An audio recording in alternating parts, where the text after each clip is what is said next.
gouverner. Ah, je pense que ça va être sa mère. La femme comme l'eau, ça on pose et on reprend. Bienvenue sur Génération Mosaïque, ton podcast par Diaspora. On se retrouve tous les mois pour plonger au cœur des trajectoires inspirantes de ces jeunes issus de diasporas différentes.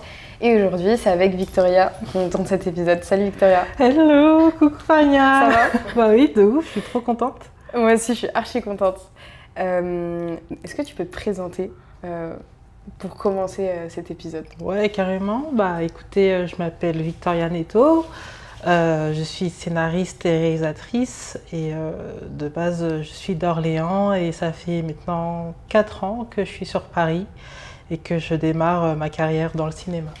Trop bien, et merci d'être là, ça nous fait très très plaisir. Merci. Dans cet épisode, on va parler de ton parcours, de ta vie et on va commencer un peu par le début. Et c'était qui la petite Victoria? Oh my god. La petite Victoria, c'était une fille quand même assez joyeuse quand même, rêveuse, tête en l'air. Oh là là, vraiment, si je devais vous décrire même en dessin, ça serait une Victoria devant une fenêtre et la tête dans les nuages, vraiment. J'avais même littéralement des... tu sais, dans les bulletins, là, les maîtresses et tout, qui disaient « Ah, Victoria, toujours la tête dans les nuages, toujours. » Et ouais, je crois que j'aime être ailleurs.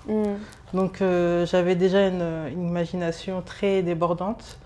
Et aussi, je pense que c'est issu de ma maman, qui était conteuse. Elle faisait partie d'un collectif de mamans dans notre quartier à Orléans, à Saint-Jean-de-la-Ruelle, plus précisément. Et en gros, ces mamans se réunissaient... Normalement tous les samedis pour faire des ateliers, que ce soit peinture, couture, voilà. Et un jour, se sont dit, tiens, si on racontait des histoires de nos pays. Et il y avait vraiment des mamans de toute origine, que ce soit une maman turque, une maman colombienne, une maman marocaine, une maman congolaise, maman sénégalaise, enfin, voilà, de toute origine. Et elles se sont mises à écrire des contes de leur pays, que ce soit des légendes urbaines ou même des contes qu'elles inventaient. Et moi, j'ai toujours eu cette image de ma maman. Vraiment, il faut s'imaginer appartement HLM, petite cuisine. Et ma mère, elle avait sa machine à coudre, sa petite table. Et là, tu sais, les vieilles lampes des années 90 bien jaunes. Et elle avait des feuilles blanches et son bic. Elle écrivait comme ça. Et après, le soir, elle venait dans la chambre avec ma petite sœur. Et elle venait nous les conter comme ça. Alors, tac. Ma sœur et moi, on était comme ça en train d'écouter. Et après, à la fin, on nous disait... Est-ce que c'est bien? Après, on dormait. Et c'est vrai que j'ai grandi avec les histoires comme ça. J'adorais regarder des vieux films sur Arte. Et ma mère, vraiment exceptionnellement, elle adorait me laisser devant Arte. Parce que quand il y avait Charlie Chaplin qui passait à la télé, voilà, il ne fallait même pas me parler. J'étais vraiment à fond dans la télé. Que ce soit même des acteurs... vraiment avec beaucoup de mimiques du visage, le corps, que ça soit Charlie Chaplin, Luc de Funès, Mr Bean, Jim Carrey, enfin voilà, ces acteurs-là qui étaient très mimiques, le visage, voilà, qui s'exprimaient. Et moi, j'étais subjuguée par ces personnes-là. J'étais, waouh, mon Dieu, ils arrivent à s'exprimer sans parler. Enfin. Et surtout que quand j'étais petite, on ne dirait pas comme ça, mais j'avais du mal à m'exprimer, beaucoup. Okay. Et quand je regardais ces acteurs-là à la télé, j'étais en mode, waouh, mais en fait, on dirait qu'ils sont comme moi. Ils n'ont pas besoin de mots pour parler. Surtout que moi, je parlais beaucoup avec les signes et les visages, enfin, les expressions du visage, et beaucoup avec le dessin et l'écriture. Donc ouais, et ça a beaucoup forgé mon imagination et j'ai grandi comme ça avec pas mal de choses dans ma tête. C'est incroyable. Et du coup, tu as trouvé ta manière de t'exprimer à travers l'art? Ouais, l'art et surtout que, comme je disais tout à l'heure, ma maman, elle avait la chance d'être bien entourée, surtout des personnes issues de la culture, etc. Et vraiment vers l'âge de 9-10 ans, ma mère m'a inscrit au théâtre, au conservatoire. Moi, j'aimais pas et tout, vraiment. Et elle m'a dit, si, tu vas y aller. De toute façon, ça va t'aider à parler aux gens parce que malgré tout, j'étais très joyeuse et tout avec mes copains du quartier. Mais quand c'était après les autres, j'étais en mode... Et elle m'a dit non, ça va te forcer à aller vers les gens, tu vas aller. Et elle m'a inscrite au théâtre à l'âge de 10 ans et j'ai commencé à faire ça petite et j'ai adoré être sur scène. Et surtout que comme j'avais ma mère qui écrivait, j'ai pris cette habitude d'écrire beaucoup aussi, que ce soit des histoires vraiment... il était une fois un prince, une princesse, enfin, c'est très, très peu de gamins, mais c'était comme ça que j'adorais m'exprimer, ou à travers la poésie, ou des rimes, enfin voilà, j'aimais beaucoup écrire. Et surtout, je pense que c'était une sorte de mimétisme. Comme je voyais maman écrire, j'écrivais aussi. Ouais. Okay. Donc ouais, je me suis un peu immergée dans l'art de cette manière-là, et surtout les images, et les arts, surtout l'écriture et les images par les films, la télé, etc. Ok, je vois. Et donc, tu as vraiment baigné dans l'art, mais tu as aussi une double culture. Du coup, tu es congolaise et tu es française. Et déjà, comment tes parents sont arrivés en France? Mon père est arrivé en France avant ma mère dans les années 80. Ma mère plus dans les années 90. Et c'est l'oncle de ma mère qui l'a fait venir. Parce que les parents de ma maman étaient divorcés. Elle a perdu sa maman très jeune. Et du coup, elle était un peu sous la coupole du frère de ma grand-mère qui était en France. Donc il l'a fait venir et il l'a accueilli chez elle. Et ensuite, dans les années 90, mes parents se sont rencontrés et ils m'ont eu. Et voilà. Mais c'est vrai que depuis toute bébé, j'ai grandi dans la culture congolaise, que ce soit via la musique, les disques de mon père, les cassettes de mon papa aussi. C'était rempli dans le salon. En tout cas, même tu vois, dans le couloir, il y avait encore des grosses caisses là, de vinyles, de cassettes de partout, que ce soit dans la voiture, même quand on allait en Belgique. C'était vraiment... que de la musique, l'accent est revenu, la musique congolaise qui revenait tout le temps, la rumba congolaise, enfin voilà, j'ai vraiment baigné dedans, ou même à travers les musiques gospel, les louanges chrétiennes congolaises aussi. Donc ouais, ça a été vraiment une culture congolaise qui m'a imprégnée depuis toute petite.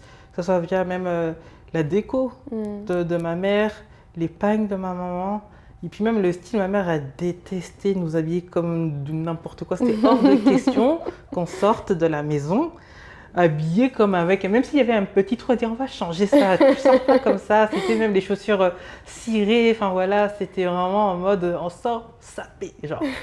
Et dans la culture congolaise, même dans les vêtements, dans la manière de se tenir. Moi, si je me tenais comme ça, douvoutée, ma mère pouvait prendre une fourchette à piquer mon dos. Droit tout haut. Donc ouais, c'était même dans l'attitude, même la manière de marcher. Enfin, ouais, j'ai grandi dans ça avec toutes mes tantes, mes oncles. Il y avait toujours du monde à la maison, dans la nourriture, vraiment. Même dans la langue entre mes parents qui parlaient lingala aussi. Mais si je dois mettre quand même un mais, il y a quelque chose que je regrette un peu, c'est le fait que ma mère, enfin plus mes parents, n'ont pas vraiment parlé le lingala. Là, le lingala, j'essaie de l'apprendre et de le comprendre du mieux que je peux maintenant, et parce que je demande à mes parents, parlez-moi lingala, là, parce que en fait... je ne sais pas si même toi, tu as vécu ça, mais à l'école, voilà, il y avait ces femmes, ces conseillères qui disaient à ma mère, il ne faut pas que vous parliez à vos enfants lingala à la maison parce que ça pourrait les perturber dans l'apprentissage, l'apprentissage du français, et surtout que ça pourrait vraiment nuire à leur développement, enfin des choses comme ça. Et comme ma mère, voilà, elle est jeune maman aussi, avec moi et ma petite soeur qui était vraiment toute petite, elle a pris au mot, un peu la parole du blanc, enfin de la personne blanche en face d'elle. Elle s'est dit, oh mon Dieu, si je parle lingala, ça veut dire que mes enfants qui sont nés ici ne pourront pas être même français. Alors que non, c'est pas du tout ça, mais c'est vrai qu'en grandissant, il y a cette part de moi qui cherchait cette identité-là, cette part. Parce que la langue, c'est vraiment...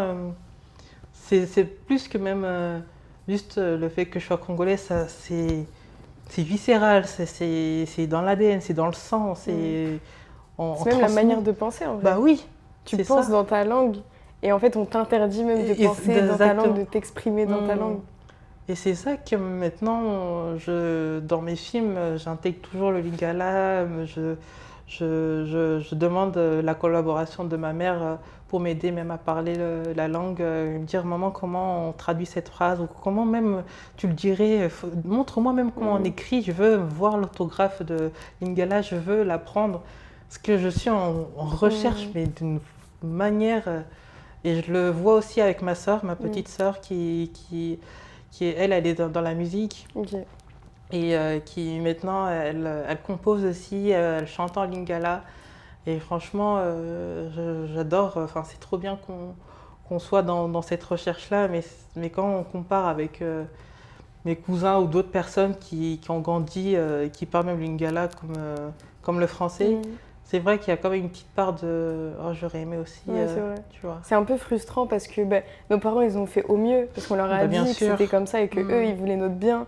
Même eux, ils parlaient pas très bien français, donc forcément, ils voulaient aussi s'entraîner avec nous. Donc nous, on a une part où on maîtrise pas trop bien notre langue.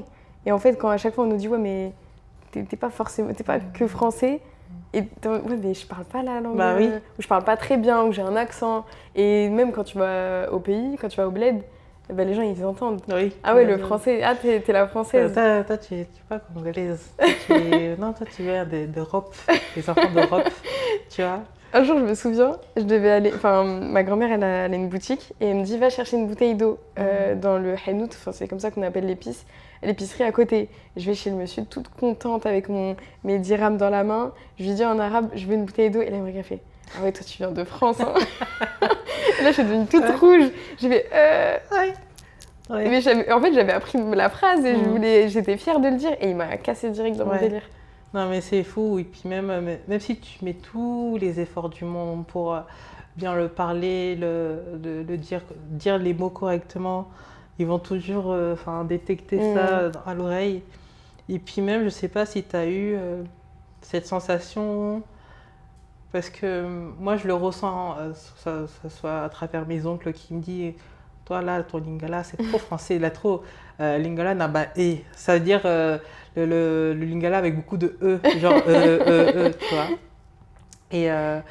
Et que moi, j'ai encore pas eu la chance d'aller au Congo, mais je ressens même parfois à travers, que ce soit mes oncles ou même des personnes qui sont congolaises, quand je comprends le lingala, mais quand il faut parler, c'est là qu'il y a le blocage.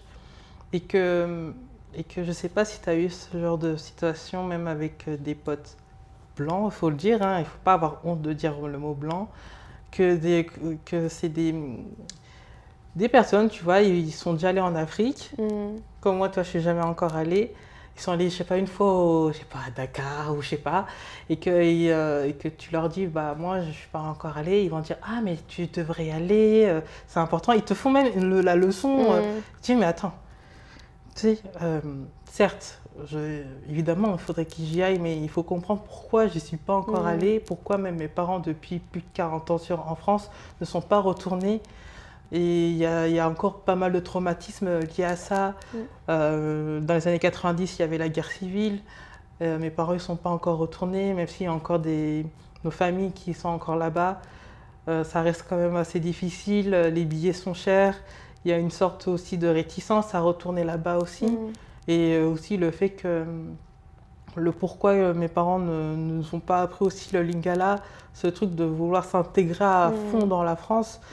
Et donc ce genre de personnes qui te reprochent, mais limite c'est inadmissible que tu ne sois pas encore allé, et que moi c'est bon, je suis allée une fois en Afrique, je connais tout, je peux t'apprendre. Je dis mais attends, hey, dose, tu vois.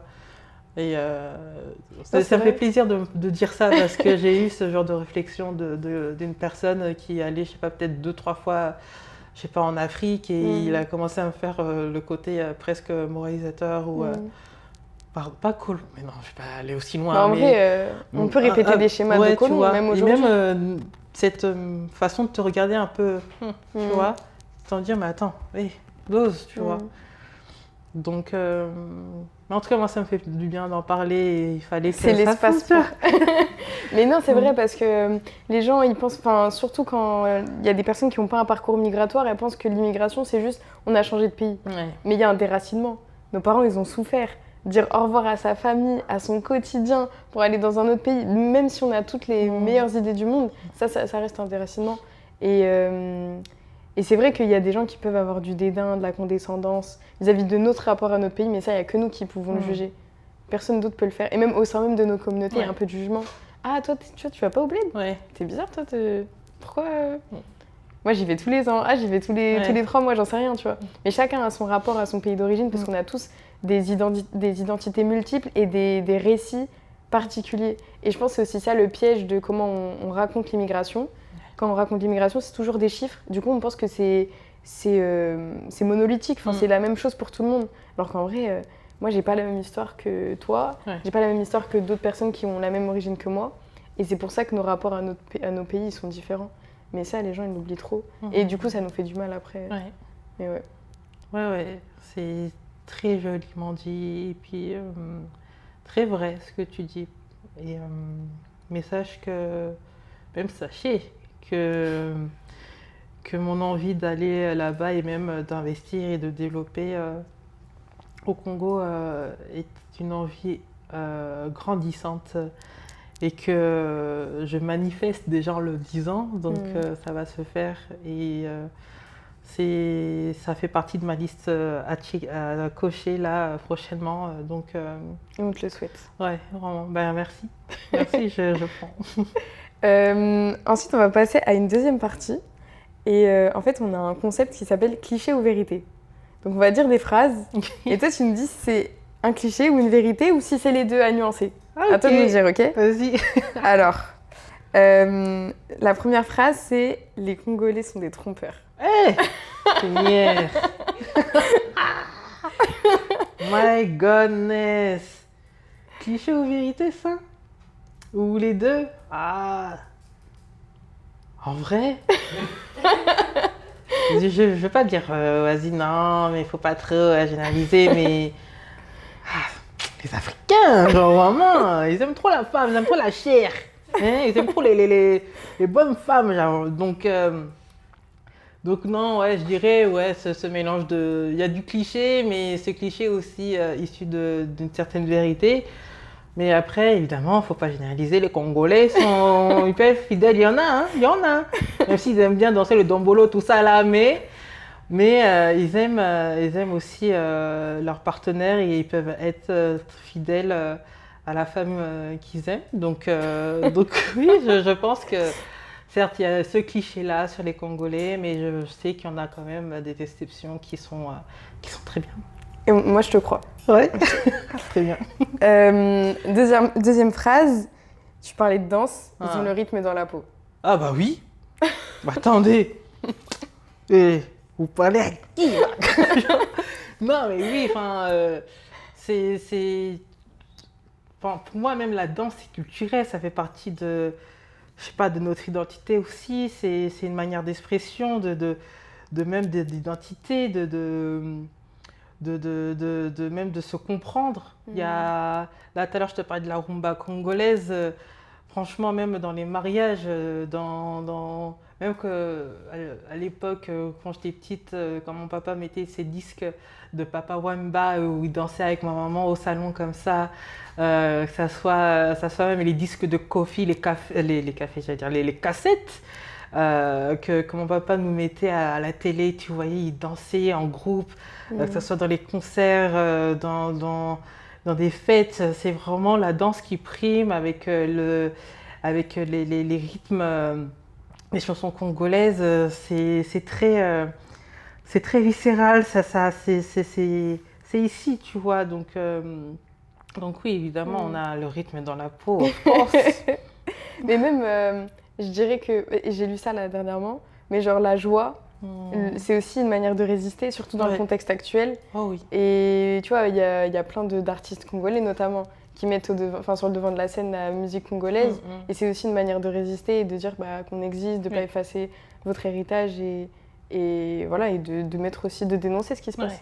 Vraiment. Et merci à tous ces artistes issus même de la diaspora congolaise.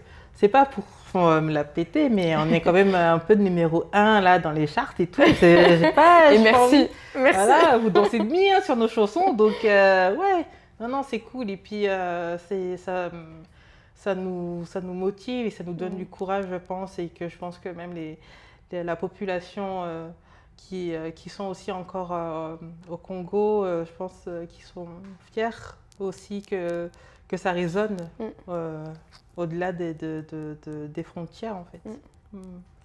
Dernière phrase, les Congolais ne savent que s'habiller. On sait faire plein de choses, ok? On sait s'habiller, un peu faire la cuisine, un peu faire les maquillages, un peu faire même tout ce qui est artistique. Voilà, on est quand même pas mal doué dans pas mal de domaines. Et la preuve y est, I'm here, you know? Non, mais évidemment, la sape, les vêtements, c'est vraiment presque un héritage. C'est très même, ça fait partie même de notre identité. Et c'est, comme tu disais, c'était aussi une forme de s'affirmer, même parfois face à des choses très violentes, des contextes qu'on vit aussi encore actuellement. C'est une manière aussi de résister, de porter aussi les valeurs du Congo. Et je pense que ouais, c'est une manière aussi de s'exprimer, de nous montrer aussi. Et ouais, on est aussi fort dans la sape, on est content aussi. Vous êtes fort en tout, en fait. C'est le peuple qui gagne. Écoute. Maintenant, on va continuer à parler de ton parcours, de ta vie.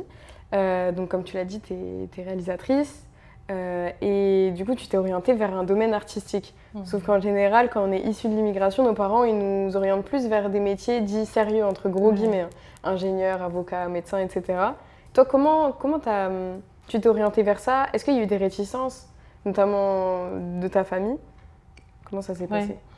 Comme je te disais au début, la chance qu'on a eue même avec ma petite sœur et maintenant, on a un petit frère aussi. Et tous les trois, on est dans le domaine artistique, mais différent. Moi, cinéma, ma sœur musique et mon frère dans le graphisme, dessin. Et ouais, je sais pas si c'est l'eau du robinet que ma mère a bu, je sais pas là ce qui s'est passé dans son sang là pour que nous trois là on soit piqués par l'artistique. Mais je pense que ouais, on a baigné déjà un peu dedans depuis toute petite. La chance qu'on a eue aussi, c'est que notre maman était très bien entourée aussi. On vivait aussi dans une ville aussi très culturelle. Ma mère, ouais, je me souviens encore dans les années 2000, il y avait énormément de spectacles de rue, de marionnettes, d'artistes. On appelait ça ombreman, qui faisait les ombres au mur et tout. Ok. Ça fait ça, Je savais pas qu'il y avait un nom. Ouais, non, c'est pas ça. Je savais pas qu'il y avait un nom. Shadowman, je sais pas. Ouais. Non, Shadowman, j'aime bien. Ouais, Shadowman. Mais je sais pas si c'est ça. Moi, je sais pas. Les personnes qui font des ondes, voilà, on était très entourés de plein d'artistes comme ça et que ma mère voilà, nous incitait aussi à aller chercher.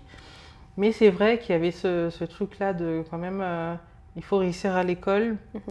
Et surtout, quand on est issu de quartier, il y a cette peur de l'artistique, je ne sais pas où ça peut nous mener. Il y a toujours ce genre de réticence-là. Mais quand même, ma mère, je crois qu'elle n'est pas comme toutes les Congolais, je ne sais pas, mais elle nous a toujours laissé le choix quand même. Et je pense que le choix de se choisir, de choisir ce qu'on veut être et qui on veut être. Voilà. Et je pense que la chance qu'on a eue, c'est ça, c'est d'avoir une maman qui nous laisse ce choix-là. Mais mais c'est plus l'entourage, au-delà même même de notre propre maman, où c'était l'entourage, à soi les tantes, en mode « Ah, toi tu vas aller faire les cinémas, pourquoi? Tu peux pas faire même un père avocate ou médecin, tu sais, des métiers voilà, basiques, street, où on gagne bien la vie et tout. » Mais je sais pas, je sens que ma mère, elle avait sûrement cette confiance de nous laisser et vivre aussi, en fait, sûrement nos rêves. Et ouais, elle avait cette confiance en nous, mais c'était plus dans la bouche des autres où ça palabrait pas mal, tu vois. Mais souvent, je trouve que c'est plus les mamans qui vont avoir ce truc de nous dire... Enfin, en tout cas, moi, c'est plus ma mère qui m'a toujours dit « Fais ce qui te plaît, sois épanoui ». Bon, après, j'ai quand même fait un truc Oui. qu'ils aiment, hein, et ils sont contents. Mais ouais, elle m'a toujours dit l'important, c'est que toi, tu te sentes épanoui et que tu te sentes réussir dans ce qui te plaît. Et ouais, je pense que nos mamans, elles ont plus ce côté empathique qui nous permet aussi de... En tout cas, tu as eu de la chance qu'elle te laisse aussi. Oui, je pense qu'avec ma sœur et mon frère... Et puis, je pense qu'on l'a beaucoup montré qu'on visait un peu ce domaine-là. Si je dois te dire une petite anecdote, c'était mon 9e anniversaire. Et mon papa, il avait un ami photographe et caméraman. Et tous les ans, là, aux anniversaires, que ce soit de celui de ma soeur ou de mon frère ou du mien, il demandait à cet ami « Ouais, est-ce que tu peux me prêter ta caméra? Comme ça, moi, je peux filmer l'événement et tout. » Et à chaque fois que mon papa ramenait la caméra à la maison, et c'est pas les petites caméras, c'était vraiment les caméras à l'époque sur épaule et tout. Et dès que je la voyais, j'étais hypnotisée. J'étais en mon Dieu, quel appareil, c'est trop bien, génial et tout. Et c'est vrai qu'à chaque fois que mon papa il l'avait sur son épaule, je disais « Papa, tu peux me la donner ?» Et donc du coup, il me disait « Ouais, voilà. » Avec mon petit corps comme ça, là, il me disait « Fais attention !» Et j'adorais l'avoir sur la sensation d'avoir et de capter les moments. Et un jour, ma cousine me demande « Tiens, donne-moi la caméra, je vais te filmer et tout pour ton anniversaire quand même. » Et elle me filme comme ça, moi j'étais haute comme ça. Et elle me dit « Bon, Victoria, voilà, c'est ton anniversaire. Et là, tu veux faire quoi quand tu seras grande ?» C'est la question qu'on pose aux petits. Et peut-être naïvement, mais aussi de manière consciente peut-être. J'ai répondu vraiment de manière ultra instantanée. Oh, bah, je sais pas, peut-être actrice ou réalisatrice. Même le mot réalisatrice, hein, le mot réalisatrice, déjà, je savais que c'était réaliser des choses, en tout cas. Et je l'ai dit de manière, tu vois, comme le souffle qui sort comme ça. Ah, ok, actrice, d'accord, ok. Et après, au bout d'un moment, elle avait trop la caméra. Je dis, donne-moi la caméra, je vais filmer et tout. Et je commence à filmer mes cousins. J'ai encore la cassette à la maison. Je filme mes cousins et tout.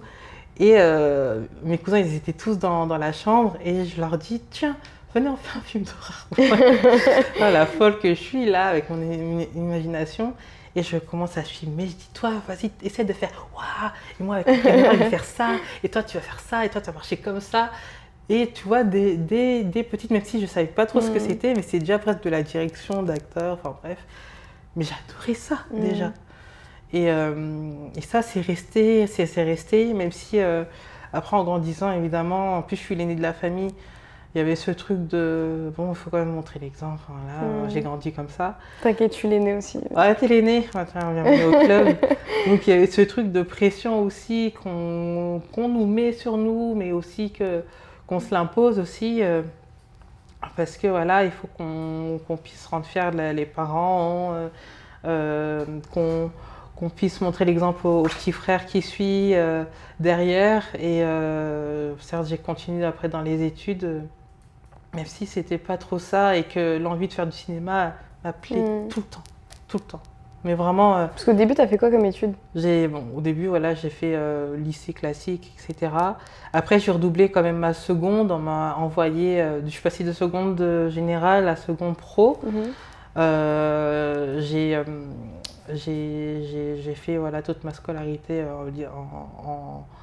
enfin, pro, genre... comment on dit? Bac pro, ouais, bac pro. Et après le bac, je savais que je voulais pas forcément faire d'études, mais tu vois, j'avais pas envie que ma mère, mes parents soient déçus en mode bah ma fille voilà, elle va rien faire et tout. Et surtout que même si mon envie de faire du cinéma était là, comment faire du cinéma De fou. en On fait, n'a pas les contacts, on sait les pas. contacts, les outils et tout. Et que franchement, à chaque fois que je mettais les vœux, tu sais, sur les feuilles là qu'on nous donnait, ouais, voulez-vous faire quoi plus tard, les vœux, les écoles, je mettais toujours en numéro 1 cinéma. Toujours. Et on me le barrait.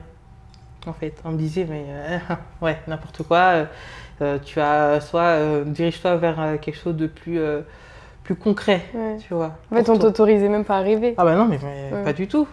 Pas du tout. Non. C'est dingue. Et encore même plus dans ma position, moi, petite fille renois de quartier, comment ça? Toi, tu vas faire un métier lambda comme tout le monde, tu vas fermer ta bouche et c'est tout. Et on me le barrait. Mais c'est violent de fou. Oui. Et moi, à chaque fois quand je voyais ça, comment maintenant me dire comment faire du cinéma ou faire du cinéma, même si l'envie était là, était tellement forte, comment y accéder en fait. C'est pour ça qu'après le bac, je suis partie faire un BTS Com. En plus, qui coûtait grave cher, c'était une école privée à Bourges, à côté d'Orléans. Et à chaque fois que le peu d'argent que j'avais pour entrer à Orléans, le frigo était vide parce que l'école était tellement chère que mes parents ne pouvaient même pas trop souvenir même à leurs propres besoins et aux besoins de ma petite sœur et mon petit frère. Que même des fois, quand ma mère a préparé le poulet, il restait un poulet, je le mangeais pas, je le laissais soit à quelqu'un de ma famille, genre mon frère, ma soeur, mon père, peu importe.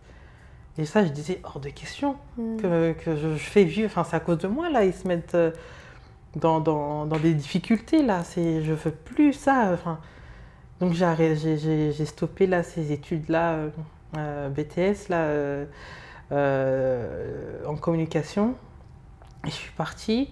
J'ai fait une année sabbatique. Mais bon, c'était pas vraiment une année sabbatique, j'ai fait un service civique dans un collège où je proposais des activités artistiques, et comme je faisais aussi de la photo en amateur à côté, bah j'avais fait un petit club photo avec les collégiens qui venaient tous les midis et tout au club là, c'était trop cool.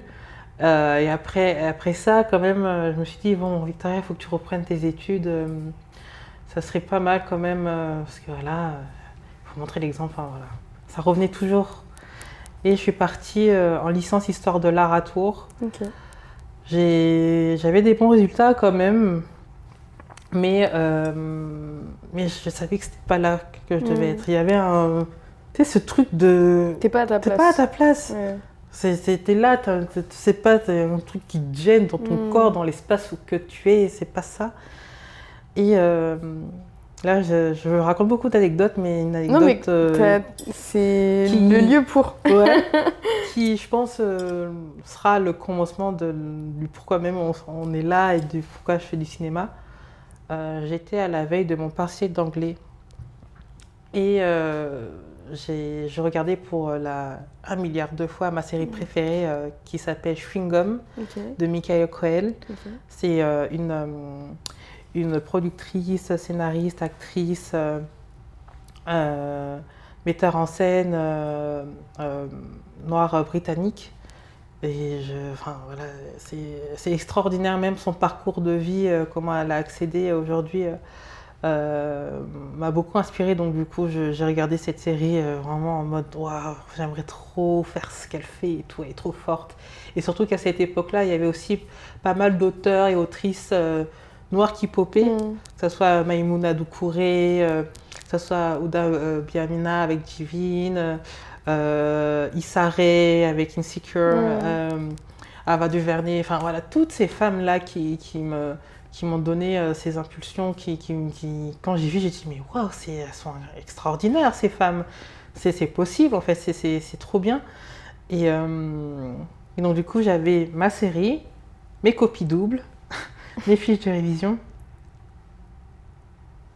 Et d'un coup, j'ai mis mes fiches de révision de côté, j'ai pris mes copies doubles Et j'ai commencé à écrire, je sais pas, une sorte de synopsis. Je savais pas ce que j'écrivais, mais une sorte de résumé ça parlait de l'histoire d'une jeune fille qui veut s'émanciper et faire son rêve une réalité. Et j'écris comme ça toute la nuit. Mais je ne savais pas comment écrire un scénario. Donc, je suis allée sur Internet, j'ai tapé scénario. Il y avait le site CNC. Quand tu cliques sur le site, il y a la rubrique Scénariothèque. Okay. À l'époque, il y avait quelques courts-métrages, dont le court-métrage de Maïmouna Doucouré et Maman. Il y en avait au moins 6-7. J'ai tout lu une nuit. J'ai tout lu. D'un coup. Ah oui. J'ai lu, je voulais savoir comment on faisait un scénario, comment ça se présentait, comment on racontait une histoire, je voulais savoir en fait. Je voulais savoir, pardon. Pardon. Mais voilà, j'ai commencé à écrire comme ça, copie double. Et pourquoi je te fais ce geste? Parce que j'écrivais à la main, au stylo bic. Parce que ma maman, elle écrivait au stylo. Elle écrivait comme ça. Et j'ai gardé cette habitude. Et la bouclée. Voilà. Et j'écrivais. Et j'étais sur mon bureau et j'écrivais. Je suis arrivée, j'ai écrit toute la nuit une sorte de brouillon de scénario sur mes copies doubles comme ça. J'arrive toute cernée. Le lendemain, pisto, 8h. Voilà. Toute cernée comme ça. Devant ma prof. Je tente de faire mon oral. Je parle et d'un coup, plus de voix, j'arrive pas à parler. Je regarde la prof et je me mets à pleurer. Oh, pleurer. La prof, bah, évidemment, c'est un moment d'examen, donc elle est en mode voilà, qu'est-ce qui vous arrive et tout. Et je lui dis, madame, j'ai envie de faire du cinéma, mais je sais pas comment le dire à ma mère, je sais pas comment faire. Et là, elle me regarde. Je crois qu'il y avait un moment de suspens de 2 minutes comme ça. Enfin, 2 minutes, non, c'est long. Peut-être 2-3 secondes. Elle me regarde. Elle me fait, ok, venez vous asseoir à côté de moi et parlez-moi. Je m'assois. Je tremblais. J'étais en mode, mais qu'est-ce qui se passe? Comment je vais faire? C'est quoi ma vie là et tout? Et elle me dit, parlez-moi Victoria et tout. Et je lui dis, mais en fait, j'ai envie de faire du cinéma, mais je ne sais pas comment le dire à ma mère. Je suis l'aînée de ma famille. Je dois montrer l'exemple, mais là, je ne sais même pas pourquoi je suis ici. Là-bas, c'est pas ça que je voulais faire. J'ai envie de faire du cinéma, mais je ne sais pas et tout. Je ne sais pas, je suis perdue. Enfin, comment faire? Et là, j'ai peur de rater parce que j'ai pas envie d'être une ratée. Enfin, voilà, je disais des trucs comme ça. Elle me dit, écoutez, si vous avez envie de faire du cinéma, faites du cinéma, mais parlez avec votre maman, parce qu'elle reste votre maman.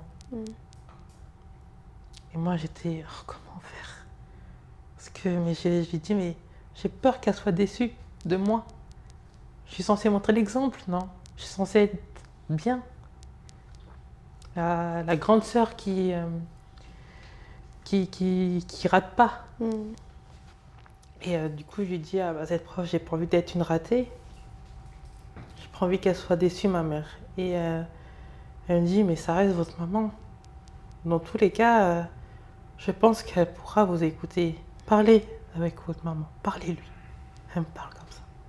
Et après, elle me dit, bon, puis vous inquiétez pas pour votre examen, je m'en occupe.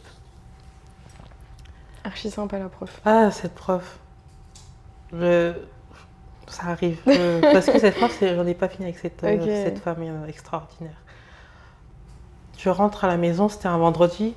Et normalement, tous les week-ends, je rentrais à Orléans.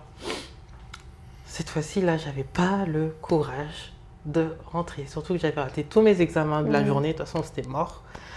Dès que j'ai quitté la salle du partiel d'anglais, je suis pu retourner à l'université. Je suis rentrée chez moi, toute la journée, j'étais comme ça.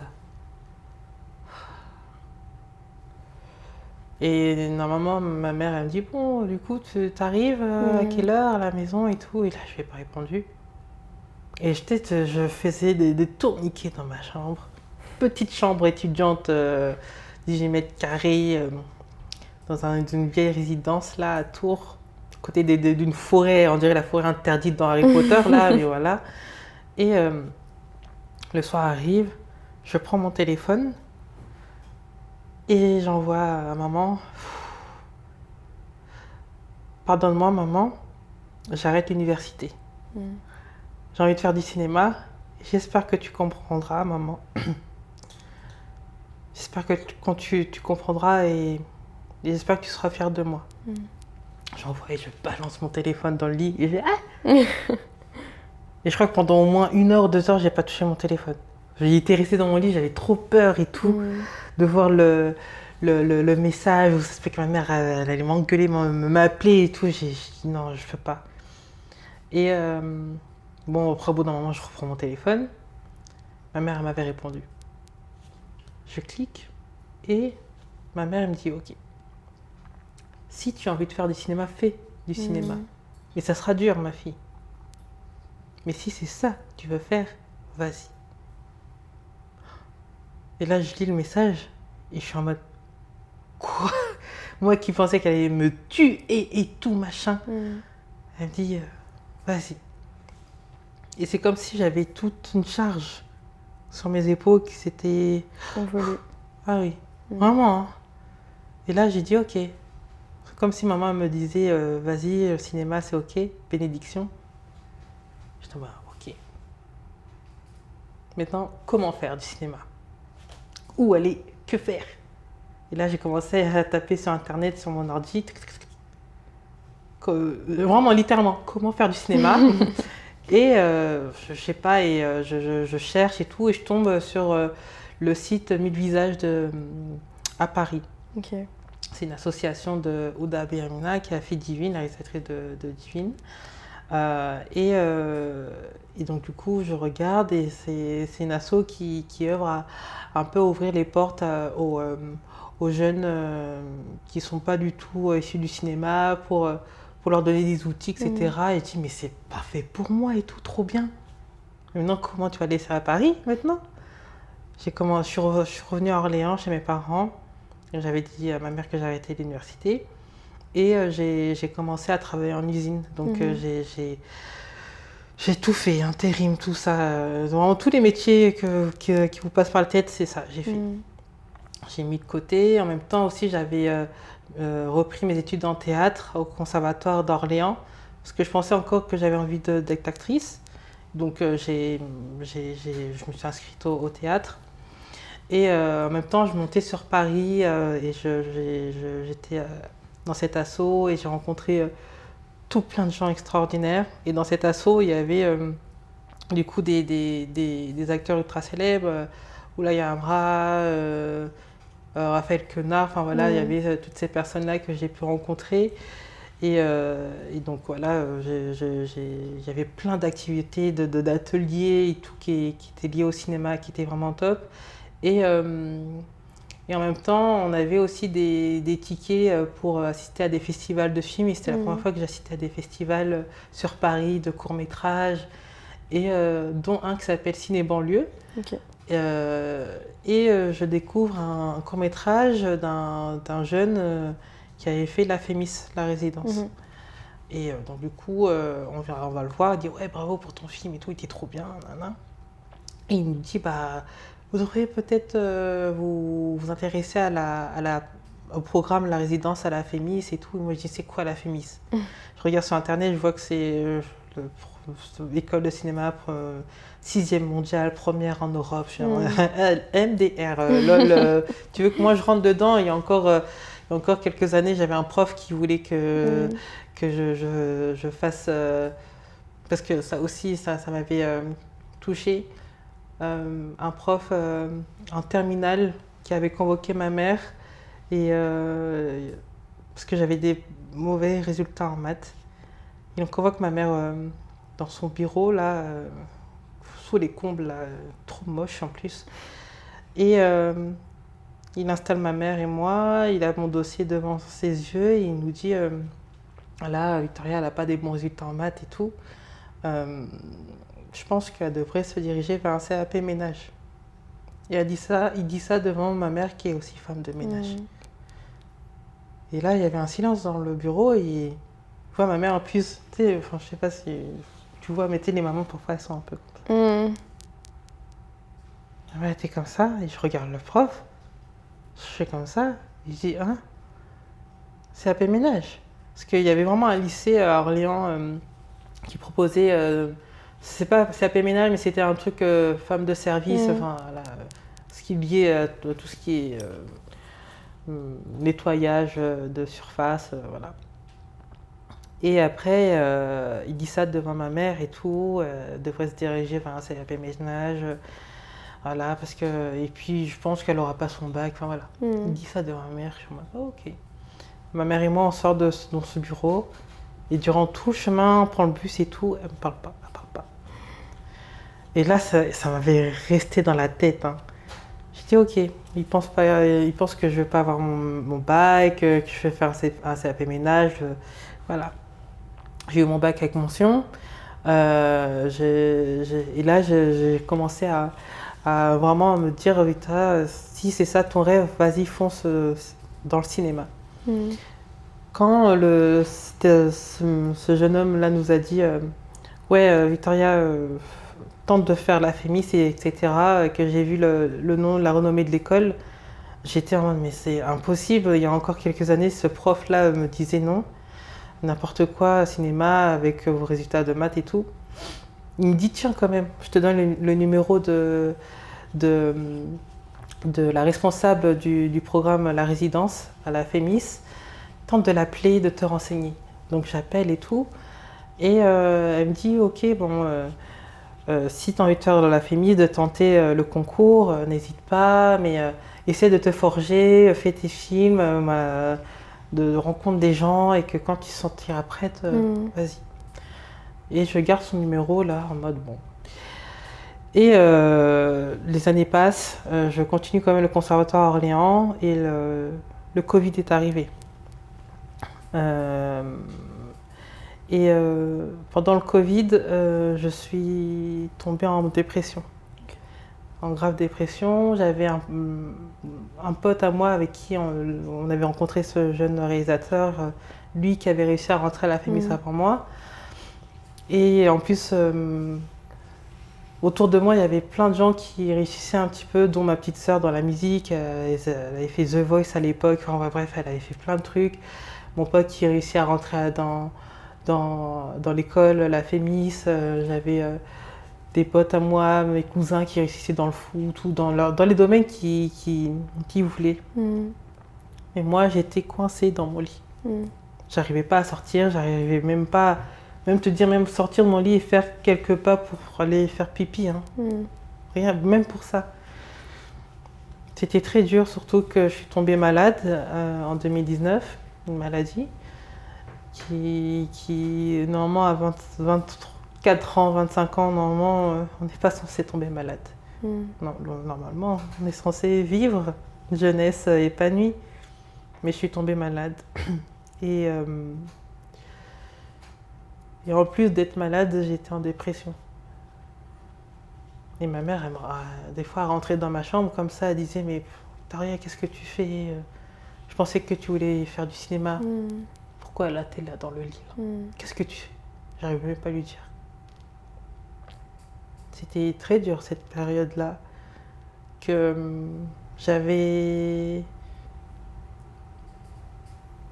un peu perdu l'espoir. Je me suis dit, je vais me laisser tomber. Je suis en train de me laisser tomber littéralement. Mais j'avais un prof au conservatoire que j'aimais beaucoup. C'est vraiment un prof, c'est un papy comme ça, mais j'adorais cet homme. Et je l'avais envoyé un message, j'ai dit, s'il te plaît, est-ce qu'on peut se voir? Il m'a dit, ok, viens, on va se voir, on va marcher au bord de la Loire, tu vas me raconter. On marche au bord de la Loire comme ça. Je lui ai dit, est-ce que tu peux me conseiller? Parce que là, j'ai l'impression que je suis en train de me perdre. Et il m'a dit, tu sais, la première fois que je t'ai vue, Victoria, tu avais quelque chose en toi là, de très fort. Tu dégageais un truc très très fort. Et d'une puissance que j'ai pas souvent vue dans mes élèves. Et sache que tu es plus courageuse que tu ne le penses. Il me dit ça. Et vraiment, tu devrais tenter. Parce que je lui disais, ouais, il y a la FEMIS là, le concours et tout. Il dit, mais tente, vas-y. Je dis, mais j'ai peur. Il dit, mais la peur, ça va t'emmener où? Fais, et tu verras si ça marche pas. T'auras essayé, non? Le soir même, à 2h du matin, j'ouvre mon ordinateur. Toi, t'aimes trop faire ça la nuit. Ouais, mais je crois que la nuit, ouais, il y a un truc qui se passe. J'ouvre mon ordinateur et je fais mon dossier de la FEMIS en 5 jours. Parce qu'il restait 5 jours pour m'inscrire et après, c'est la fin des inscriptions. Je fais ça en chap, vite, comme ça. J'envoie mon dossier. Et en plus, il fallait l'envoyer par courrier, donc j'avais tout imprimé. Et vraiment en mode, il y avait le tampon de la poste et tout avec le dernier jour de délai qu'il fallait. Et j'envoie. Et bon, c'était parti. Je me suis dit, bon, écoute, on verra bien. Et les mois passent. Mon pote qui était rentré à la FEMIS avant moi me dit, tiens, bon, je sais que c'est pas un poste glorieux, mais j'ai besoin d'une personne en régie, ça te dit et tout. Je dis, mais bien sûr, vas-y, je viens t'aider. Et c'est comme ça que j'étais sur son film de fin d'études, que j'ai rencontré les 2 productrices qui allaient faire mon premier film PEMA. Et entre-temps, j'avais reçu un message me disant que je faisais partie des présélectionnés pour passer les oraux. Parce que le programme La Résidence, il n'y a que 4 places.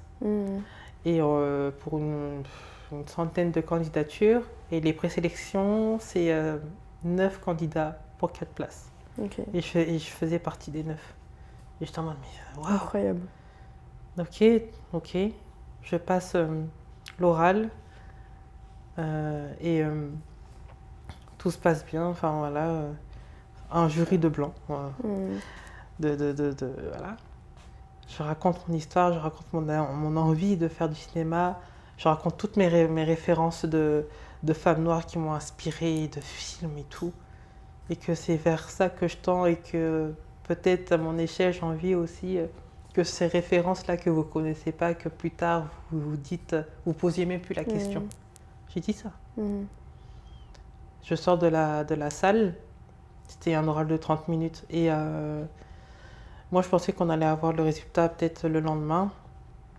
J'avais commandé un Blablacar pour rentrer à Orléans. Je rentre dans la voiture d'une inconnue. Le téléphone de la responsable que j'avais il y a quelques années, là, que le gars m'avait passé, s'affiche sur mon téléphone.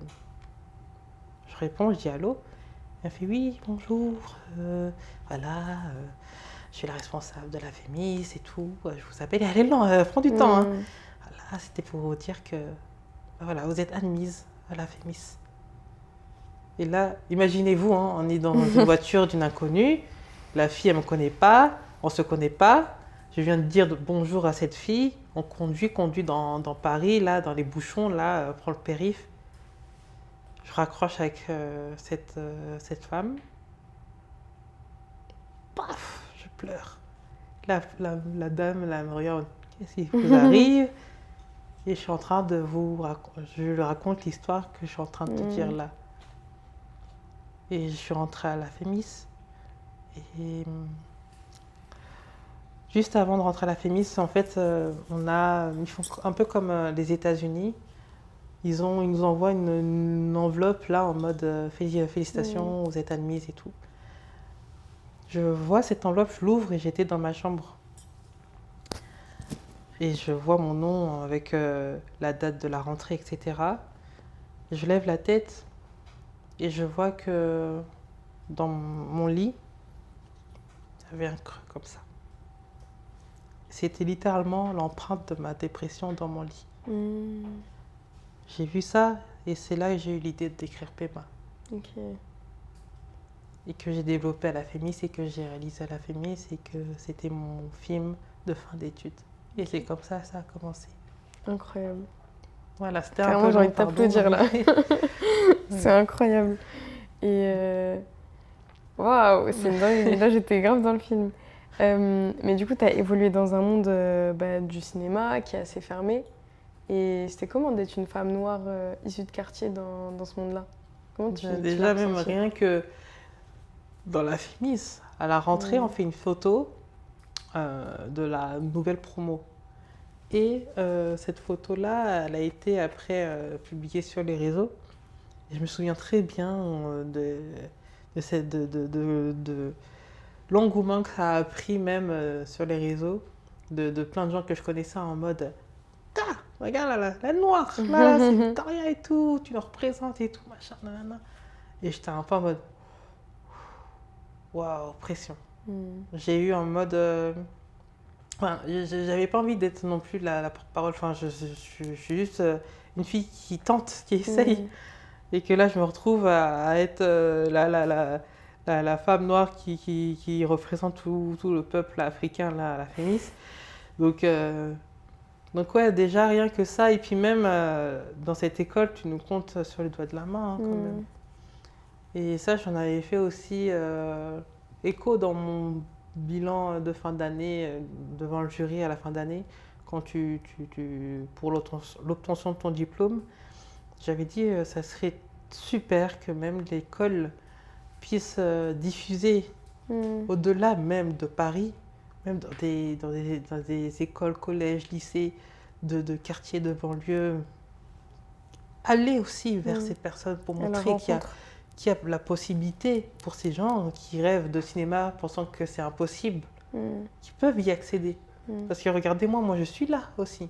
Bah là, récemment, on a vu avec Aya Nakamura, Ebony, Romy, énormément de misogynie noire, notamment dans le domaine audiovisuel. Toi, tu l'as ressenti comment dans le cinéma? Est-ce qu'on t'a fait des remarques? Enfin, tu le ressens au quotidien et comment toi, tu réagis face à ça? Disons que c'est pas de manière directe, en tout cas pour ma part. Je sais pas si c'est à cause de ma corpulence ou le fait que je sois aussi sûre de moi parce que je suis sûre de mon cinéma. Mais ce que j'ai remarqué un petit peu, c'est que parfois les hommes, et je parle tout homme confondu, nous laissent pas l'espace, tu vois, qui nous revient. Et puis même... Enfin voilà, juste l'espace en fait de nous exprimer, de nous montrer, de faire en sorte de faire ce qu'on a envie de montrer, de produire, mais aussi au-delà de même de nous donner cet espace suffisant. Il y a aussi le soutien il y en a le soutien, mais je trouve que il faudrait qu'il soit vraiment de manière beaucoup plus solidaire et démonstratif à notre égard, nous les femmes, parce qu'on on a besoin aussi de pas mal d'hommes qui nous soutiennent dans ce qu'on veut et qui nous donnent aussi cet espace-là d'expression. Parce que j'ai eu une conversation aussi avec une personne qui disait ouais, les femmes, vous devriez vous imposer, être là, etc. Mais tu sais qu'on est déjà là, en fait. On est déjà là, mais à vous aussi de peut-être voir comment vous pouvez changer aussi votre manière de penser et comment vous pouvez même participer à faire que ces espaces qui nous sont encore de mon point de vue encore un peu limités pour que justement ces espaces-là puissent nous être accessibles et qu'on puisse tous être épanouis dans ce qu'on veut faire. Et en tout cas, moi, c'est plus dans ce sens-là qui moi, c'est pas directement, mais que je vois aussi un petit peu et que j'en parle aussi avec mes proches de manière ultra bienveillante, mais aussi pour les conscientiser sur... on parle beaucoup de « ouais, les femmes, vous devriez », mais aussi vous devriez nous laisser cette place, en fait. Parce que peut-être inconsciemment, vous ne vous rendez pas compte, mais peut-être aussi vous refusez de nous la céder parce que vous, peut-être... intimement vous dites vous les femmes, enfin, je sais pas, don't know, mais de manière consciente ou inconsciente, tu vois, donc à vous aussi de peut-être changer des comportements qui pourraient être très bénéfiques pour nous aussi les femmes et qu'on puisse aussi être de manière totalement égaux sur tellement de choses Et peut-être que là, on pourra se dire, écoutez, les gars, on est ensemble, tu vois. Euh, mais si tu dois aussi ajouter autre chose, et que j'ai remarqué aussi, c'est que même si je suis une femme réalisatrice noire qui fait des films avec des sujets très forts, qui interpellent les gens, etc., à côté de moi, si j'ai que ce soit des connaissances ou même des amis réels, hommes noirs, ils auront toujours l'avantage. Tu vois, ils auront toujours. Même si je parle, admettons, et que lui, il va parler, même si ma voix elle est forte, c'est lui qu'on va entendre le plus. Et ça, c'est peut-être très minime, mais l'impact est quand même assez fort, en tout cas de mon côté, où c'est là que je me dis, on a encore du chemin hein, quand même. Hein. Et que c'est pour ça que je parle d'espace, parce que malgré tout, et que je parle aussi de peut-être de l'inconscient et consciemment, que parfois, il faudrait qu'ils se rendent compte aussi de comment, en fait, parfois il y a cette exclusion aussi. Et, d'être de vrais alliés. Ouais, juste des alliés, tu vois, et qu'on soit ensemble et qu'on gravisse les montagnes et qu'on soit là, tout au sommet, tous ensemble et de manière totalement égaux. Et que sans qu'on ait constamment à se battre, en fait. C'est plus ça que moi, j'ai cette sensation-là, en tout cas, dans ma position, en tant que femme réelle, noire. C'est ça, c'est malgré tout, même si j'aime pas ce mot parce que je ne suis pas dans la compétition comme ça, mais même si j'en impose avec mon cinéma et que le cinéma de mon collègue réel noir et je ne veux pas dire minime, mais qui n'a pas la même impact, c'est lui qu'on va mettre plus au devant parce qu'il aura... Parce que c'est un homme aussi. On va lui donner plus de crédit. De crédit. Alors que pourtant, Victoria, elle va soit gagner, elle aura plus de films primés ou de puissance en termes d'audience par rapport au sujet qu'elle aborde dans ses films, etc. Mais malgré tout ça, je serai toujours... J'aime pas la deuxième par rapport la deuxième, numéro 2, tu vois.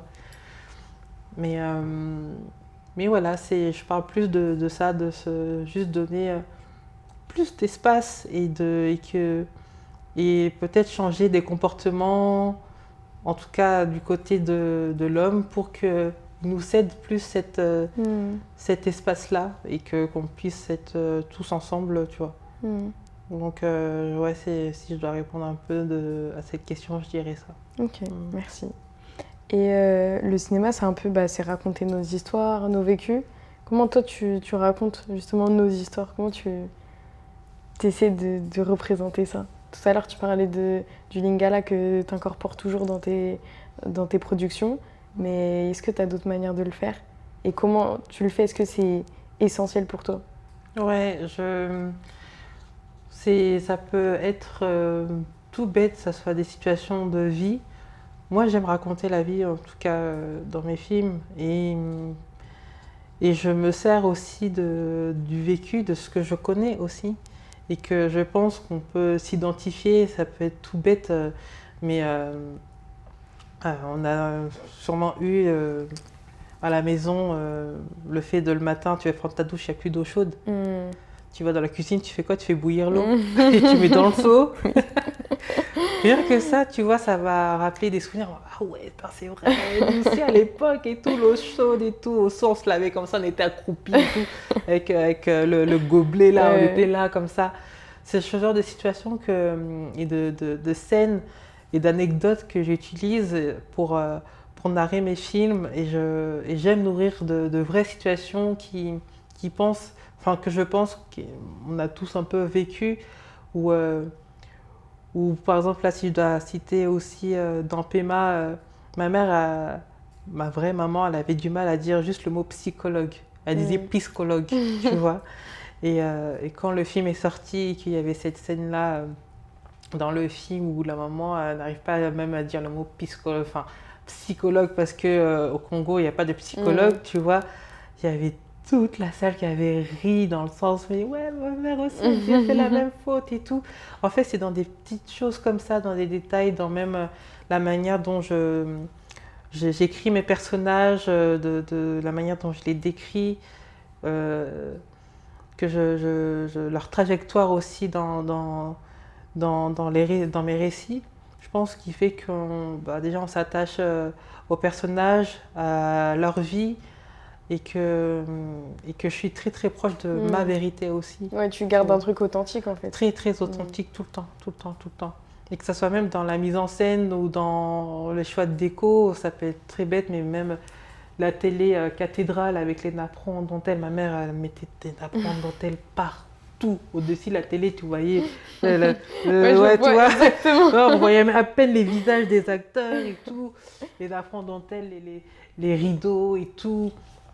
Même si une scène dans la cuisine, maman qui prépare le foufou comme ça, et que tu as toujours une tantine ou deux qui sont dans la cuisine, ça parle fort.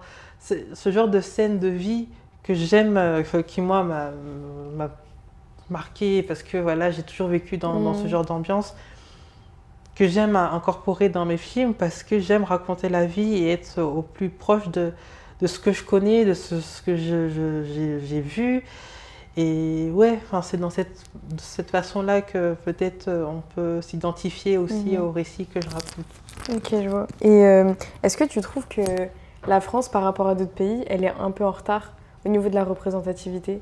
Parce que par exemple, aux États-Unis, j'ai l'impression, après je suis pas cinéphile, mais j'ai l'impression qu'ils sont un peu plus en avance. Ouais. Mais comment toi tu le perçois d'un point de vue interne? Ouais, c'est vrai que il y a quelques années, c'était encore un peu difficile. Aujourd'hui, on a de la chance d'avoir des auteurs, des artistes qui vraiment commencent à faire émerger des sujets très tabous qu'on met en scène, que ce soit dans des films, dans la musique, sur scène ou même dans des milieux politiques, on en parle. Mais c'est vrai qu'il faut encore déconstruire pour mieux reconstruire. En tout cas, si je peux dire ça comme ça. Et c'est vrai que la mentalité aux États-Unis ou même dans les pays anglophones, en général, ils ont déjà un pas d'avance. Ça, tu vois même dans des pays voisins de la France, ça soit même la Belgique ou même le Pays-Bas, ils sont même avancés sur certains sujets, ou encore en France, ça reste encore à travailler. Donc je pense que... Mais je ne m'inquiète pas parce que on est là pour un peu briser ça, pour aussi mettre sur la table des choses qu'on n'a pas encore exploitées et que nous, même en tant que nouvelle génération de jeunes, où on a envie de prendre la parole, on a envie un peu de déconstruire en fait, même parfois des schémas générationnels, des traumas générationnels que nos parents nous ont pris avec eux, et que nous, en tant que personne qui a grandi en France, en tout cas en Europe, on est ce genre de génération où on va un peu couper et dire maintenant là, maman, ok, je sais que la charge là que tu as, c'est lourd, mais je suis là aussi pour déconstruire et te dire aussi voilà qu'est-ce que j'en pense. Donc ouais, je suis dans cette optique-là qu'on avance aussi, petit à petit. Ouais, j'aime trop cette citation, petit à petit, l'oiseau fait son nid. Je sens que en tout cas, notre génération et même les générations de nos petits frères et ceux qui vont suivre après vont faire bouger les choses. Enfin, j'en suis quasiment sûre. Donc, ça se ressent de fou. Ça arrive, ouais.